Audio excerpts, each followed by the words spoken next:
लोकशाहीमध्ये चांगल्या रीतीने काम करू शकतात आणि सरकारही चांगल्या रीतीने काम करू शकतात. कारण तुमच्या सरकारमध्ये काही खामिया असतील, तुम्ही कुठे चुकत असाल तर हे दाखवण्याचं काम विरोधी पक्ष करत असतो. पण यांना ऐकून घ्यायचं नाहीये. स्वतःची मन की बात करायची, स्वतःची मन की बात ऐकायची असते. त्याच्यामुळे यांना विरोधी पक्ष नकोय, म्हणून ही लोकशाहीची हत्या आम्ही मानतो.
आणि या खासदारांच्या चर्चेवरती, ज्या मागणीवरती की चर्चा करावी हे करण्याच्या ऐवजी सरकारने त्यांना निलंबन केलंय. आणि तुम्ही बोलू पण नका, आम्हाला जे करायचंय ते आम्ही आमचे करणारच आहोत. त्याच्यामध्ये या घाई गडबडीमध्ये विरोधी पक्ष जे खासदार तिथे उपस्थित नसताना 3 वेगवेगळे कायद्यांचं त्यांनी तिथे समर्थन घेऊन त्यांच्या मेजॉरिटीवरती त्यांनी ते पास केलेत. हे लोकशाहीची हत्या आहे. म्हणून आम्ही म्हणतोय संविधान बचाओ और भाजपा को भगाओ, नाहीतर भविष्यामध्ये संविधानाने जी लोकशाही आपल्या भारताला दिलेली आहे ती शिल्लक राहणार नाही.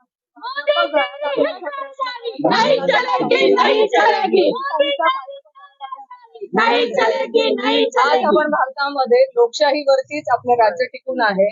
तुमचं सरकार असेल तिथे विरोधी पक्षालाही तेवढंच महत्व आहे. कारण तुम्ही जे करत आहात, काम करत आहात, त्याच्यामध्ये विरोधी पक्ष जेव्हा सक्षम असतो, विरोधी पक्ष तुम्हाला जाब विचारतो, तेव्हाच तुम्ही लोकशाहीमध्ये चांगल्या रीतीने काम करू शकतात आणि सरकारही चांगल्या रीतीने काम करू शकतात. कारण तुमच्या सरकारमध्ये काही खामिया असतील, तुम्ही कुठे चुकत असाल तर हे दाखवण्याचं काम विरोधी पक्ष करत असतो. पण यांना ऐकून घ्यायचं नाहीये. स्वतःची मन की बात करायची, स्वतःची मन की बात ऐकायची असते. त्याच्यामुळे यांना विरोधी पक्ष नकोय, म्हणून ही लोकशाहीची हत्या आम्ही मानतो. आणि या लोकशाहीच्या हत्येमुळे आम्ही आज संविधान डोक्यावर घेऊन आठवण करून देतोय त्यांना की हो, आपण संविधानाच्या दिलेल्या लोकशाहीने आपण चालणारा भारत आहोत. तर आमचं तर नाही, पण संविधानाची तरी आठवण त्यांना देतोय आम्ही. रोहिणीताई, तुम्ही आगामी काळात संपूर्ण राज्याचा दौरा करणार आहात. नक्की हा दौरा कोणत्या मुद्द्यांवरती असणार आणि कसा असणार? आम्ही हे सगळेच मुद्दे, आज महिला असतील, आज तरुण वर्ग असेल, हे सगळे, आणि हा जो काय सरकारचा तानाशाही चाललेली आहे की विरोधी पक्षातला आवाज कोणीही बनायला नको, ह्या विरोधामध्ये आम्ही महाराष्ट्रभर दौरे करणार आहोत. आमचे सगळे प्रदेशाच्या महिला पदाधिकारी असतील, विद्याताई असतील, फौजियाताई, हे सगळे आम्ही दौरे करणार आहोत. आणि ह्याच विरोधामध्ये, सरकारच्या सगळ्या धोरणांविरोधात आम्ही आवाज उठवण्यासाठीच हे महाराष्ट्र और भी विरोध प्रदर्शन